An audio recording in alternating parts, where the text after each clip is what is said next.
Bienvenue sur Teach et bienvenue surtout à la clôture de cette semaine de Jésus. Semaine de Jésus, c'est comme ça que j'ai appelé ça. C'est la semaine au cours de laquelle on a juste parlé des affirmations au sujet de la personne du Seigneur Jésus-Christ. On a parlé de Jésus est vivant, Jésus sauve, Jésus guérit, Jésus délivre. Aujourd'hui, nous allons rappeler ce message. Jésus revient bientôt. C'est notre espérance, c'est notre message phare. Pourtant, c'est devenu même une blague. Quand les gens l'utilisent, c'est pour dire « je reviens bientôt » pour dire « je ne reviendrai jamais ». Quelle que soit la moquerie dont le monde est en train d'en faire, le message est pourtant vrai. Jésus revient bientôt. Peut-être que vous ne vous souvenez plus exactement, vous êtes un peu perdu, vous venez d'arriver, c'est la fin de la semaine. Vous ne savez pas tout ce que je dis avant, vous pouvez le trouver où? Le bonheur, c'est que maintenant, Teach a une application. Ça, c'est fantastique. Il y a une application spécifique de Teach. Vous allez sur cette application, sur votre Apple Store ou Google Play, là où vous pouvez télécharger vos applications. Vous y allez en mettant Teach et vous allez trouver l'application. À l'intérieur, vous avez la possibilité de voir les séries directement. Si vous dites, bon, je suis un peu perturbé avec toutes les émissions qu'il y a, dans Teach, vous n'avez que Teach. Ou alors, vous pouvez tout de suite, au moment où je parle, scanner les QR codes qu'il y a là et avoir l'application Teach. Justement, let's teach. Grandissons ensemble.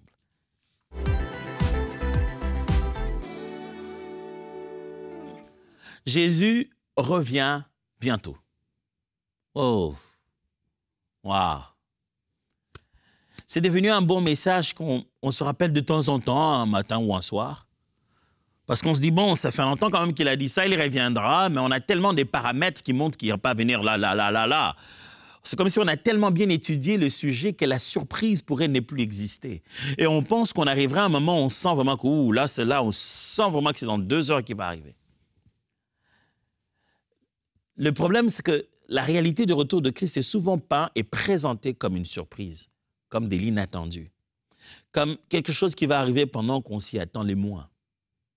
Mes amis, on peut beau en rire aujourd'hui et l'humanité transformer cela en une blague. Mais la vérité, c'est que Jésus revient. Et pour lui, le moment où il arrive, le monde n'aura tellement pas changé, ce sera tellement exactement le même monde qu'il a laissé, qu'il arrive. Et il arrive vraiment bientôt. Mais cela signifie quoi pour nous autres, les chrétiens, et pour l'humanité tout entière, tiens? Quand on dit Jésus revient, ça veut dire que Jésus a promis son retour et il est fidèle à sa parole. 1. Jésus a promis son retour et il est fidèle à sa parole. Mes amis, ce n'est pas nous qui avons insisté. Écoute, Jésus, ne laisse pas comme ça, reviens. Hein? Hey, Jésus, s'il te plaît. Hein? Non, c'est lui-même en partant qui a dit, je reviens. Quoi, tu n'as pas fini le travail? Non, je fais la partie ici. Il faut que je revienne pour votre glorification. Il faut que je revienne pour que vous ayez la récompense. Il faut que je revienne en roi de gloire. Jésus a une partie de travail à venir finir. Oui. Il a une partie de travail à venir accomplir. Il ne reviendra pas seulement parce que nous, le monde aura fait ceci, cela. Le temps sera arrivé. De la même manière, les temps étaient accomplis et qu'il est né d'une vierge au moment où personne ne s'imaginait. Il a vécu 33 ans et ceux qui attendaient le mieux le Messie par rapport à toute l'humanité n'ont pas été capables de reconnaître la visitation. De la même manière, Jésus va pourtant revenir. Pourquoi? Il a promis son retour et il est fidèle. Il ne ment pas. S'il t'avait promis de te guérir, il l'a fait. Te donner une chose, il l'a fait. Et il a dit qu'il va revenir. Et vous pensez qu'il a changé d'avis? Non. Le Fils de Dieu revient dans l'humanité. Et malheur à celui qui ne sera pas prêt. Jésus revient, mes frères. Laissez les églises se multiplier. Laissez les loups entrer dans la bergerie. Laissez-les se mettre ensemble. J'aime ce que la parabole dit. Laissez les deux grandir ensemble. Mais un jour viendra, quand ils auront grandi, les temps à la maturité venus, la distinction sera plus claire. Jean chapitre 14, verset 3. Et lorsque je m'en serai allé et que j'aurai préparé une place, je reviendrai et je vous prendrai avec moi afin que là où je suis, vous y soyez aussi. Oh, merci Seigneur pour cette promesse. Merci de nous avoir promis de nous prendre avec toi. Parce qu'ici, oh, ça ne ressemble pas à là où tu prépares pour nous. Jésus viendra pour que là où il est, nous y soyons aussi. Jésus sait qu'ici, ce n'est pas le bon endroit. Il sait qu'ici, nous sommes que des étrangers. Il a dit, Père, garde-les là-bas dans ce monde. Je prépare un endroit après, on ira ensemble. De sorte que là où je suis, il soit aussi. Jésus a fait la promesse de son retour et il est fidèle à sa parole. 2. Jésus revient bientôt. Pour nous, ça veut dire, Jésus reviendra de manière visible et glorieuse. Frères et sœurs, quand il est venu d'abord, Jésus est venu et nous l'avons vu. Bon, quand je dis nous, les êtres humains l'ont vu. Il a vécu pendant 33 ans. Dans les programmes de son retour, il ne va pas venir juste de sorte que les gens ne savent pas. Dans les programmes, j'ai dit au pluriel, dans l'ensemble des événements de la dernière heure qu'on aime appeler l'eschatologie, il est prévu une manifestation visible et glorieuse de Jésus. Apocalypse chapitre 1, verset 7 dit, « Voici, il revient avec les nuées, et tout œil le verra, même ceux qui l'ont percé, et toutes les tribus de la terre se lamenteront à cause de lui. » Oui, amen. Bizarre. Un message aussi flippant comme ça, à la fin, on finit en disant oui, amen. Oui, parce que c'est le message de notre espérance.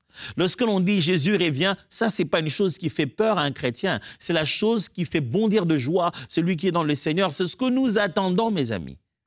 C'est ce que nous attendons. Là, faire ces programmes télé, prêcher l'évangile, tout cela, on le fait à l'attente, avec l'attente du Fils de Dieu, en essayant de prendre le maximum de personnes, venir dans le camp de Christ. Mais Jésus, les amis, viendra de manière visible et glorieuse. Tout œil le verra. Et j'aime comment la Bible dit, même ceux qui l'ont percé, même ceux qui l'ont percé, ils se rendront compte que ce n'était pas seulement un charpentier, les gars.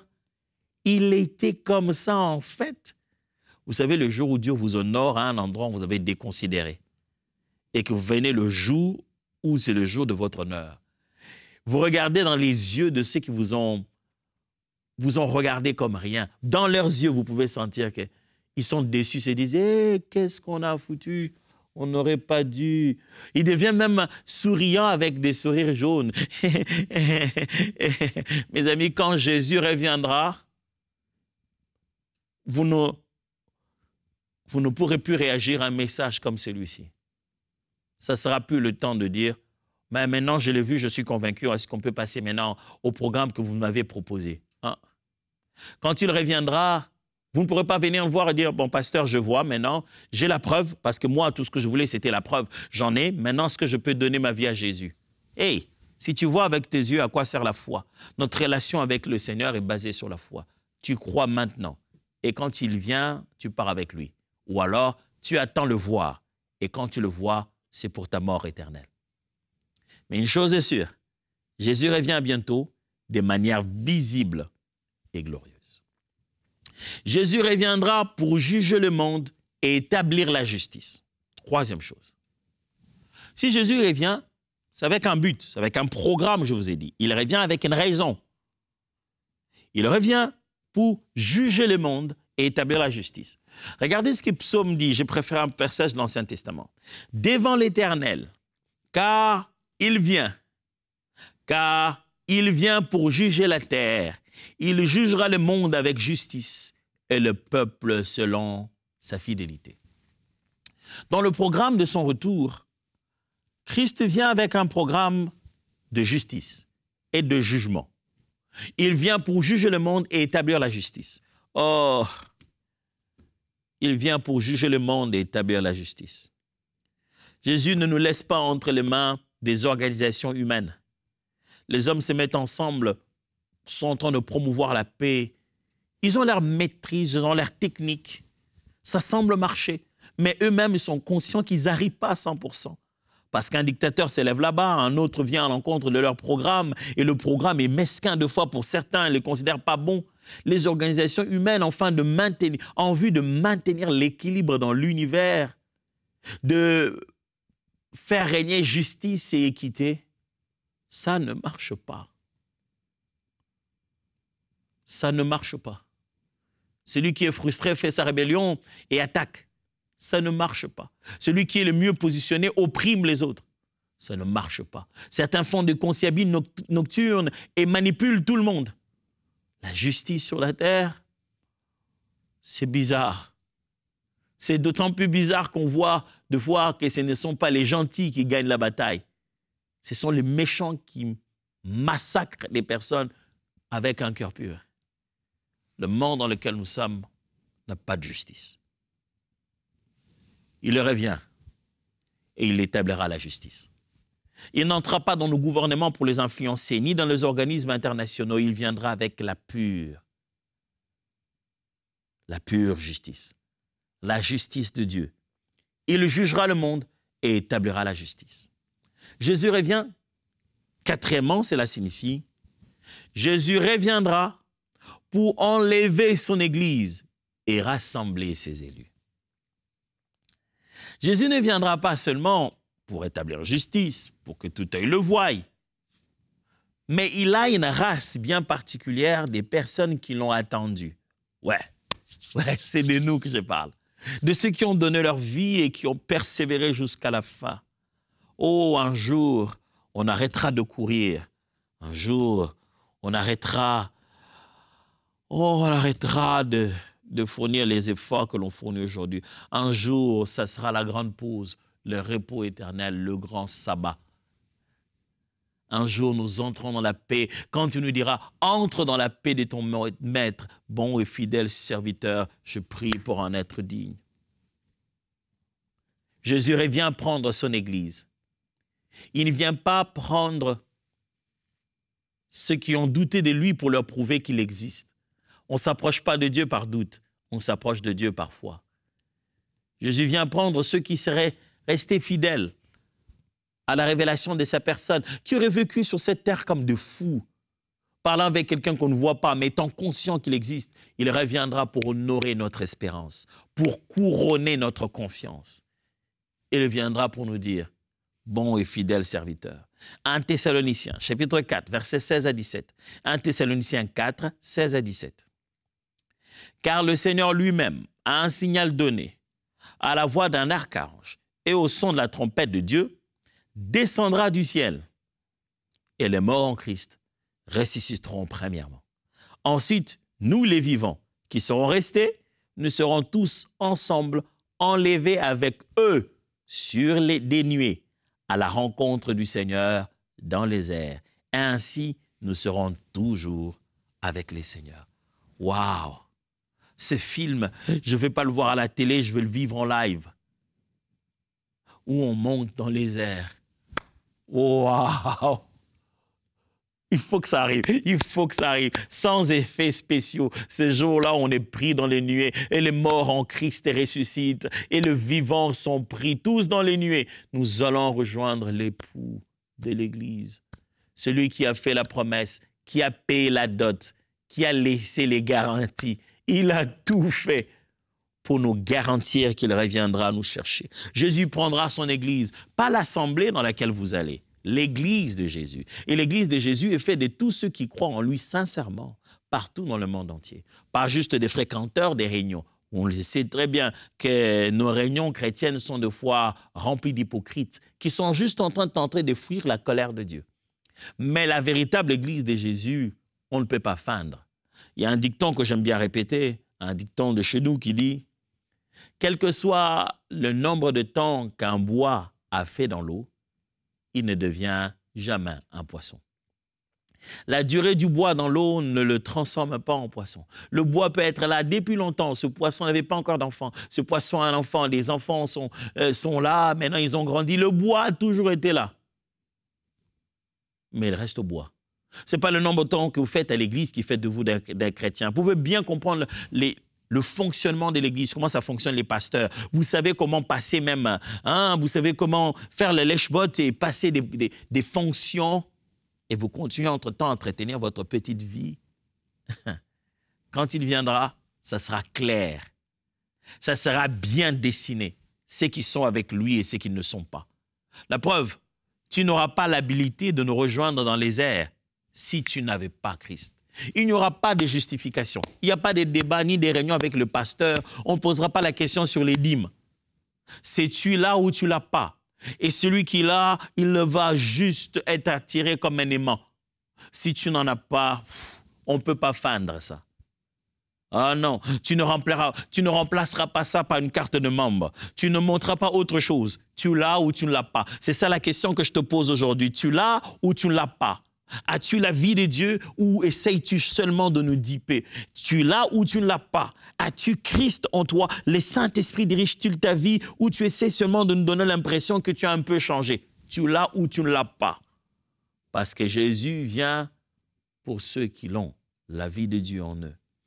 Jésus reviendra pour enlever son Église, pour nous prendre avec lui dans les airs afin que là où il est, nous puissions être, avant qu'il transforme l'humanité et nous l'en donne en héritage. Le prochain point, quand on dit Jésus revient, Jésus reviendra pour établir son règne et restaurer la terre. Oh, le programme est large, hein? Jésus a un grand programme social de l'humanité. C'est un roi qui est bien organisé.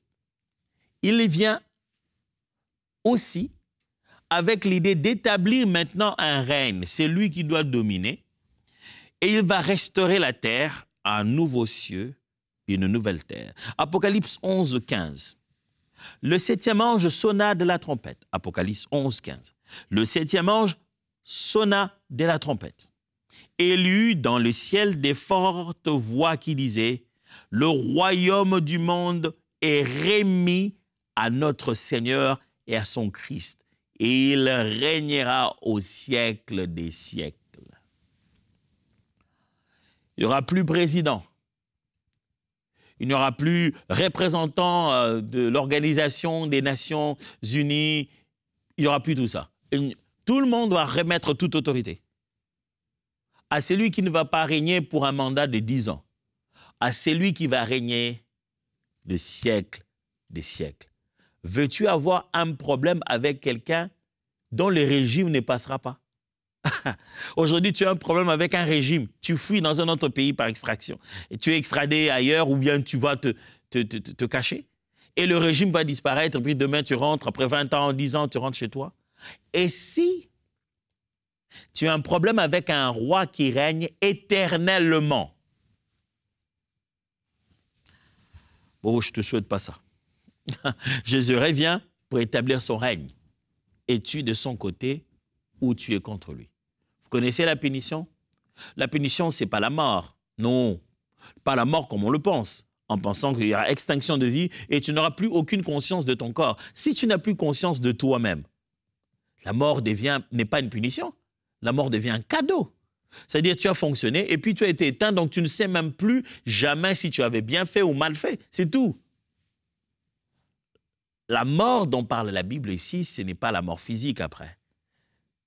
Ça veut simplement dire qu'après que tu aies connu la mort physique ici et que tu sois ressuscité pour le jugement, tu ne peux plus connaître cette mort corporelle.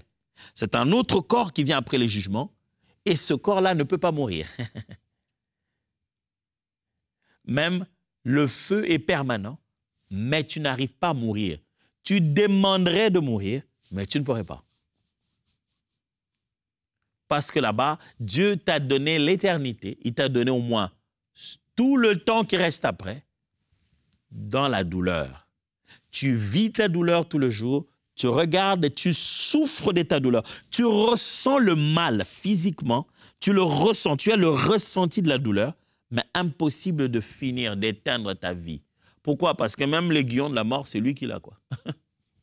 Impossible d'éteindre ta vie. La douleur est atroce, mais n'arrive pas à t'amener à la mort. Vous savez, à un moment, la douleur est tellement atroce que le repos, c'est juste la mort.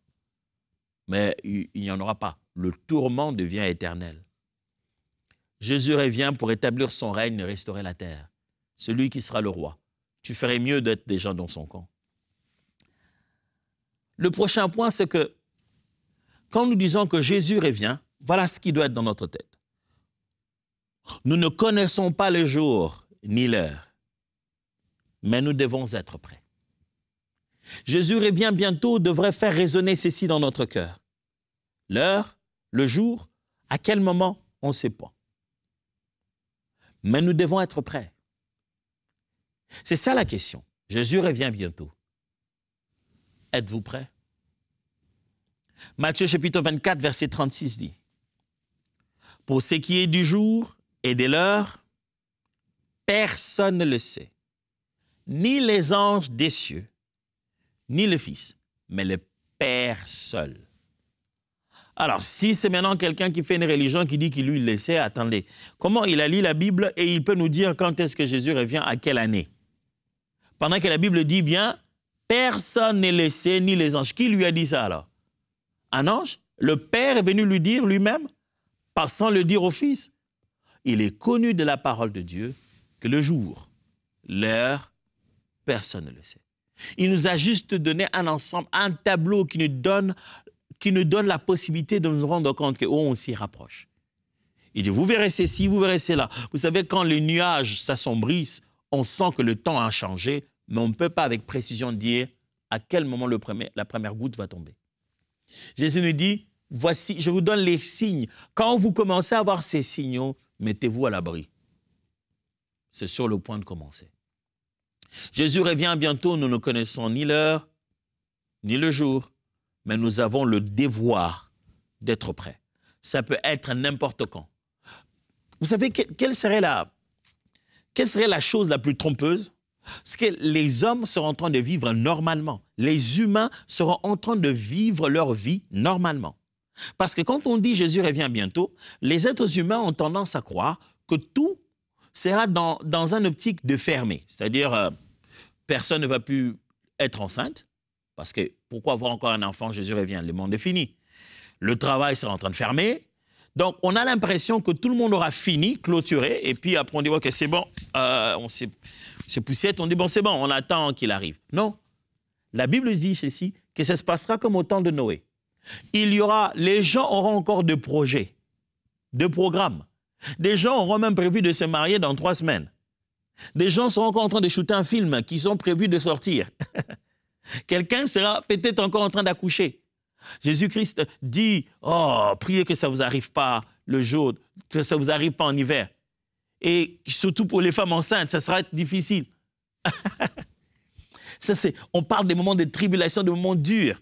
Ça signifie que le moment où ces choses vont arriver, il n'y a rien dans le rythme de vie de l'être humain qui va stopper ou aller en conclusion. Les hommes seront naturellement en train de continuer leur vie comme d'habitude. Et au milieu de ce comme d'habitude, boum, il arrive. C'est pour ça que le monde sera distrait, parce que rien ne va l'annoncer. La météo du jour d'avant annoncera ce qu'il doit annoncer, mais n'annoncera pas qu'il revient. C'est pourquoi, soyons prêts. Soyons prêts pour n'importe quand. J'ai souvent l'habitude de dire aux gens qui me demandent, posent beaucoup de questions d'eschatologie, me disent, qu'est-ce qui vient avant, après millénium et tout ça. Je leur ai dit, ma meilleure réponse, c'est de vivre ça. Ce que je vais vous peindre comme tableau, c'est une théologie de ceci, c'est une théologie de l'autre, que voici la vérité que je ne cesse pas de mettre en phase sur. Jésus revient bientôt, nous devons être prêts. Ça signifie quoi? Vous devez être prêts en sachant que, premièrement, plus le jour avance, plus l'Église va subir la tribulation. Et que nous n'entrions pas dans la grande tribulation, que nous soyons pris avant, quoi qu'il en soit. L'Église doit toujours être prête à souffrir pour Jésus. Ayez la mentalité de ceux qui sont prêts à souffrir pour Jésus. Parce que l'Église, au début de l'Église, ils ont déjà subi la tribulation. Deuxièmement, Jésus revient bientôt post-millénium. Nous, on meurt. Si vous êtes confus dans l'affaire, dites-vous la deuxième chose en tant qu'enfant de Dieu. Jésus revient bientôt. Deuxièmement, la mort peut m'arriver n'importe quand. Je peux mourir n'importe quand. À partir de ce moment-là, ma course est terminée physiquement. Serai-je parmi ceux qui vont ressusciter, les morts en Christ? Ou serai-je vivant quand il va arriver? Mais la mort arrive. Et la mort change toutes sortes de données. Suis-je prêt à rencontrer la mort? Quand on parle de la mort, ai-je la mentalité selon laquelle la mort pourrait devenir un gain pour moi? Est-ce que j'ai peur de la mort juste par peur de l'inconnu ou par peur de se dire, je ne sais pas dans quel état je meurs? Ces deux choses peuvent beaucoup vous aider à préparer votre cœur à ce qui va se passer demain. Et enfin, quand on dit Jésus revient bientôt, voici ce qu'on essaie de dire. Nous devons vivre dans l'attente et la préparation en servant fidèlement les seigneurs. Jésus revient bientôt, entre-temps, on fait quoi, nous? Eh bien, on attend. On doit attendre avec espérance, mais on se prépare. On se prépare parce que ça arrive. On se prépare comment? En servant fidèlement. J'aime donner cet exemple tout le jour. Imaginez, je suis chez moi, j'appelle ma femme, je dis, écoute, chérie, j'arrive, je dois prendre Roland, on doit aller se faire coiffer. Prépare Roland. Qu'est-ce qu'elle fait? Elle commence à paniquer en disant, « Hey, papa arrive bientôt, hein, papa arrive bientôt, je vous l'ai dit, papa arrive bientôt. » C'est une chose. Rappelez que j'arrive bientôt, mais la conscience dans la tête de l'enfant s'il est oui ou non prêt. Mais si je lui ai parlé à lui, c'est pour préparer l'enfant. Préparer l'enfant, ce n'est pas lui répéter que je reviens. Préparer l'enfant, c'est l'amener à se laver, préparer les habits pour lui, lui donner les habits, être sûr qu'il est prêt à partir. Le rôle de l'Église, ce n'est pas juste de dire que Jésus revient bientôt. C'est de rendre disponible tout le nécessaire pour que le peuple vive, serve et accepte de grandir, de recevoir avec eux tous les éléments de la préparation à son retour. La préparation de retour de Jésus demande la maturité. Il va prendre une église mûre. Donc, Jésus revient bientôt veut dire commençons maintenant à enseigner la bonne parole. Jésus revient bientôt signifie commençons maintenant à vivre ce qui est écrit. Jésus revient bientôt signifie témoignons le maximum que possible parce que cette bonne nouvelle, quand elle atteindra le monde entier, alors Jésus reviendra. Préparons l'Église, gagnons les âmes, préparons le cœur à son retour, car Jésus revient bientôt. Matthieu chapitre 25, verset 13 dit, « Veillez donc, puisque vous ne savez ni le jour, ni l'heure. » Nous venons de finir cette semaine, après avoir dit beaucoup de choses au sujet de Jésus. Nous avons fini en rappelant que Jésus revient bientôt. Alors, j'aimerais, avant de vous quitter, vous rappeler un certain nombre de choses. Des petites choses qui ont changé, qui sont des très, très bonnes choses. Des bonnes nouvelles, en fait. Pour vous tous qui êtes en Europe ou quelques parties du monde où vous êtes capable de capter le programme Free, vous devez savoir que EMCI TV est maintenant sur Free. Tout dans les différentes chaînes que vous avez sur Free, vous avez EMCI TV, la chaîne 249. Maintenant, la parole de Dieu est sur Free à travers EMCI TV. Mais vous devez aussi savoir une autre bonne nouvelle, c'est que l'application Teach est désormais disponible. Vous pouvez télécharger ça sur Apple Store ou bien sur Google Play ou alors sur ce QR code qui apparaît. Vous avez l'application Teach, vous pouvez là-bas organiser vos différentes séries et même poser des questions auxquelles je vais répondre. Et enfin, j'aimerais juste vous rappeler un petit détail. Depuis un moment, Dieu nous fait vivre des miracles exceptionnels. On a 20 000 partenaires qui ont donné. Au milieu de ces 20 000, deux fois pendant une année, pendant un mois ou un autre, une semaine, on en perd un ou deux, soit parce qu'il n'a plus de travail, parce qu'il a oublié ou parce que voilà. Mais miraculeusement, Dieu suscite de plus en plus une armée de ceux qui n'étaient pas avant, mais qui viennent avec ce qu'ils ont. Le peu que Dieu a mis entre leurs mains, pour une fois ou pour plusieurs fois, ils viennent combler ce vide qui se crée. Alors, rejoignez-nous. Devenez partenaire de EMCI TV avec ce que vous avez. Vous pouvez scanner ce code qui est devant votre écran ou alors simplement aller à emcitv.com/don et donnez là-bas ce que vous avez aujourd'hui et le Seigneur vous bénira. Pour moi, je vous dis à la semaine prochaine. Let's teach. Grandissons ensemble.